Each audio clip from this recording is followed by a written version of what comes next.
Hello guys, Mr. Fluffy Pants here. Today guys, another video. And today guys, I just got done watching Arrival, which was a 2016 movie starring Amy Adams and Jeremy Renner. But this is pretty much like, what if aliens came to Earth, and yeah, that's pretty much like a realistic look of like if aliens came to Earth. And honestly though, like this movie is so good. Like I honestly got this movie confused with Annihilation, and apparently they're connected somehow or something. But whenever I started watching the movie, I thought that's what it was. But then like, I was like, okay, never mind, this is actually different, but it's really good, though. First of all, the first 15 minutes first really gets you hooked in because, also this will contain spoilers, so if you haven't seen it, go watch it. It's on, Amazon Prime, I think, but, so pretty much first 15 minutes, I really like how they, like, build up suspense, like, they're like, so pretty much, she works at this college, Amy Adams' character, and, there's like all this news footage, like, hey, this big giant alien ship appeared. Well, first of all, they're like, well, it might be government, and then later, like, okay, the government claims it's not theirs and it's extraterrestrial, and like this, and they're like, it's 15,000 feet tall or something like that, and blah blah blah. But we just see people's reactions to it, like when she pulls up the screen, like in the classroom, we just see her reaction to it, and then like, we don't really get to see the first look at the thing until like she actually gets sent to the site in Montana where this, I think they call it the shell is, which honestly is just a really cool idea for a spaceship, and pretty much 12 of these popped up all over the world in different countries and different nations and all that. There's one in America in Montana, which is where most of our story takes place, but,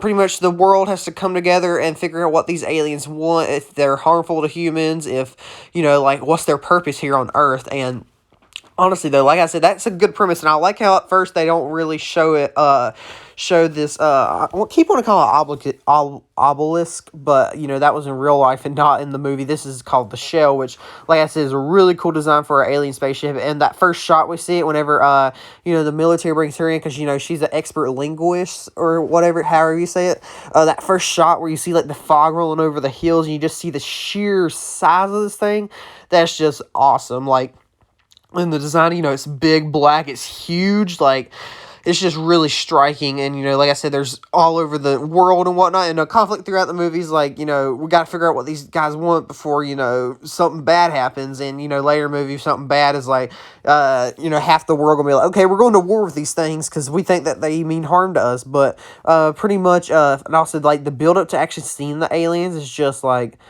too good. Like, I swear, like, they go into this little tunnel with, also, I love, Jeremy Renner's character, Ian. I think he's a pretty good character, but, throughout the movie, you're wanting to see, the two main characters end up together, which I guess technically they do with, like, the weird time jumping this movie does, but, that weird tunnel where it's kind of like anti-gravity, and then, like, they go up to, like, it's like this big glass screen, and they see these two, aliens, which they call heptapods, and, then they name them Abbott and Costello.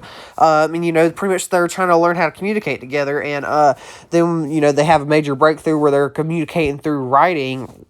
And I have to say, though, this was really creative, like, like an alien language, like, instead of it being, like, they even say throughout the movie, it's non-linear, it's like these, not concentric circles, but, like, these circles, and they have, like, these little gestations all over them, and, like, considering, like, where they are and how long they are and all that, one at a time they start, communicating, Ian and, Dr. Lewis kind of makes a connection with these things on a personal level, with these heptapods, which honestly I think is a really cool design.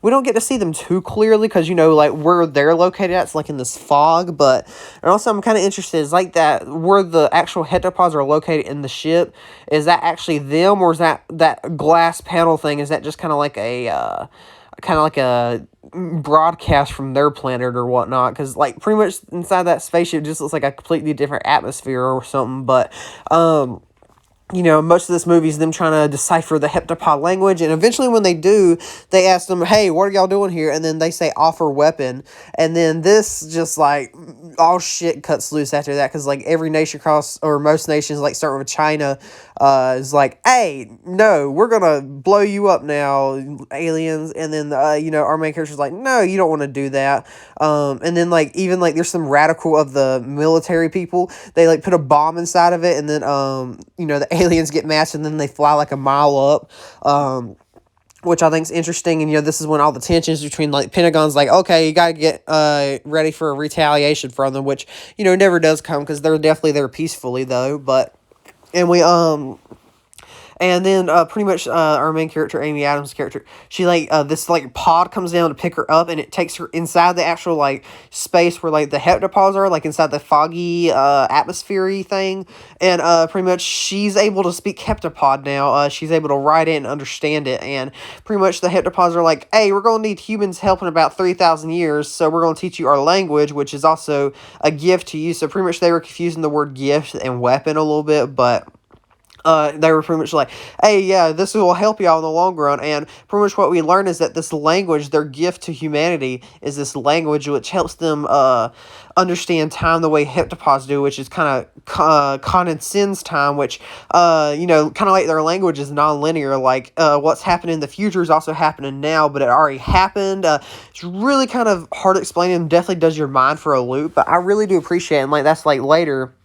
when General Shang, China is about to start to go into war with these things, she can see in the future where General Shang's meet up with her, and he's like, yeah, you're the only person in the world that was able to change my mind when you said my wife's dying words, and repeats his wife's dying words, and she was like, yeah, my phone number, I don't know why, but for some reason I feel like I need to show you this, which, again, happens in the future, but, if that didn't happen, if she could not see the future, then the present couldn't happen, which means the future couldn't happen. So we're kind of paradox, but honestly, I think they kind of explain it well with how, their language is non-linear, and how time to the heptapods is non-linear, and they want humanity to have that same kind of thing. And also throughout these things, these flashbacks of her daughter getting cancer and dying, at first we think that happens before the story, but then we learn that actually happens after, because she sees in the future that her daughter's going to die from cancer, and she tells Ian, Jeremy Renner's character, that their daughter's going to die from cancer,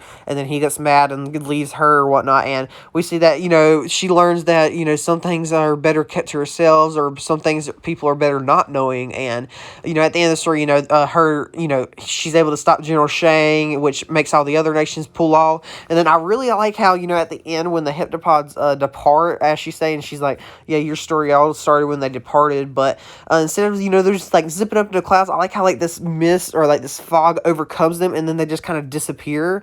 I think that's a really creative way of space travel or whatnot. But honestly, though, this movie's, really good. It keeps you engaged the entire time, trying to figure out, what's the mystery of them? Why are they here? What do they look like? This is just so cool. Look at the spaceship and all that, and, them trying to communicate with them, I think is really cool. The design of the aliens is pretty cool. I really love the design of the ship and everything. But honestly, though, even the character things and the whole time travel thing, it can be confusing, your first watch. But I will say that they actually explained it pretty well in here, considering, what some other movies, some certain stuff in other movies, it's kind of what? And then, I had to look up videos, what does that mean? But this movie, I was able to, pretty much understand all by myself, which I think is definitely a compliment, but it's also a little, of the complexity in there, which I do appreciate, because, that whole time jumping thing, the whole twist that, her daughter's cancer death happened in the future, and the whole non-linear thing, and that's their gift to humanity. I think that's really unique. Their language is their gift to humanity. But